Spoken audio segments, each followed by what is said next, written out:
Hello student, my name is Rohit Kumar. I am social science teacher from Mappers Academy Devan. Student, today we are discussing about chapter number 5 in geography, air.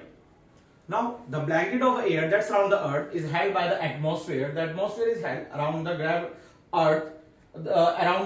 by the earth's gravitational pull.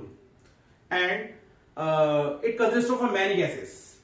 The air is denser near the earth's surface and it gets thinner as we go upwards. It believes that the upper limit of the atmosphere is around about 10,000 kilometers from the surface of the earth.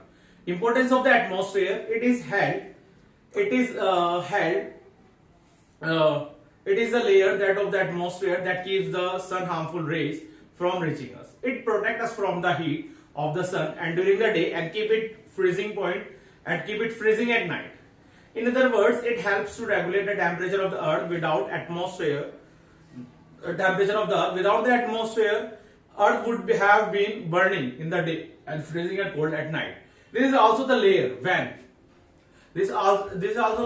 where weather related phenomena like rain, wind, snow and storm take place. Now the composition of atmosphere. Now 78% the atmosphere is a mixture of the gases, water vapor, dust particle and smoke, and the colorless, tasteless and odorless gases, and oxygen 21%, nitrogen 78% are the two main gases present in the atmosphere. And the other gases CO2, water vapor, helium, argon, hydrogen, ozone, etc. All these gases are present in a very small quantities, about 1%. Now next topic is weather and climate and temperature. Now weather and climates play an important role in our lives. They determine our lifestyle, eating habits and the clothes, occupations, the kind of houses we build, etc. Weather refers to the day-to-day changes in the atmosphere at a particular time. It includes the changes in the temperature, rainfall, sunshine, wind speed, direction, etc. at a given time and place. So we can say that the weather refers to be a short-term variation in the atmosphere. Weather affects our day-to-day life, and the climate refers to the general weather conditions over a region over a long period of time, usually 30 to 35 years. And the climate does not vary from day to day. It remains unchanged for a long period of time. So we can say that the climate refers to the long-term pattern of a weather in a region. It refers to the average temperature, average rainfall, average sunshine, average wind speed, etc. Thus, any changes in the state of the atmosphere leads to change in the weather and climate. And we generally uses a number of terms to describe the weather and climate, such as a hot, cold, windy, cloudy, dry, rainy, etc. These terms describe the atmospheric condition like temperature, wind, atmospheric pressure, rainfall, etc. These are known as elements of weather and climate. Now the temperature. The temperature can be defined as the degree of hotness or coldness of air. Then it can be vary from time to time and place to place. And the distribution of the temperature depends on the amounts of the solar energy that enters the earth or insulation. The energy is called the insulation that entered the earth, the solar energy. And for example, the temperature at the poles is much lower than at the equator. This is because the sun rays falls directly on the equator, so it gets more insulation than poles. Insulation also depends on the season, as days are longer during the summer and the amount of insulation greater and temperature are higher, and therefore the temperature are also lower. The amount of insulation decreases in the winter, therefore the temperature are also lower. And the earth's surface absorb insulation during the day and it loses the heat at night. The radiations of heat by the earth known as the terrestrial radiation. Now next is atmospheric pressure. The blanket of air around the earth has some weight and therefore exert a pressure on the earth's surface. And so we can say that atmospheric pressure is the pressure exerted by the weight of air of the earth's surface. So we do not feel this pressure because it exerted equally in all the direction Also our body exert a pressure that balance out air pressure. Atmospheric pressures varies from place to place, from time to time, due to the following factors. These factors are air temperature, air density, moisture and altitude. Air temperature, the distribution of the air pressure depends on the air temperature. If the temperature is high in a place, the air gets heated up and exerted becomes lighter. This warm air rises up to create a low pressure area. Such areas experience clouds and rainfall. And if the temperature is low, the air becomes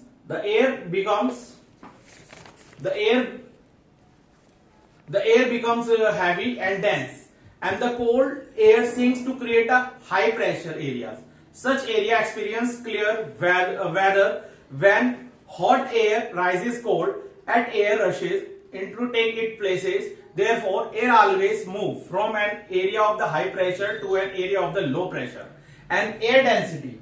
Now the air density, if the density of the air is low at a given place, it exerts a less pressure on the Earth's surface to form a low pressure area. This usually happens in the hot places. In the cold places, the air is quite dense, and therefore it exerts greater pressures on the Earth's surface to form a high pressure area. Now the moistures. The moisture the air contains, the moisture is a warmer, lighter and a less dense than the dry air. Therefore, it exerts a less pressure than the air, which contains little or no pressure. Now the next is altitude. As the atmosphere is held in the places by the gravitational pull of the Earth, the density decreases with the height.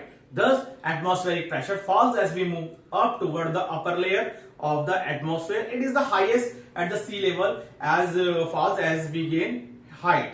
Now the pressure band. Due to the difference in the temperature, density, moisture and the altitude atmosphere, pressure varies from place to place. This coupled with the rotation of the Earth leads to the creation of the pressure belt, and they are the 4 permanent pressure belts in the world: equatorial low pressure belt, subtropical high pressure belt, and subpolar low pressure belt.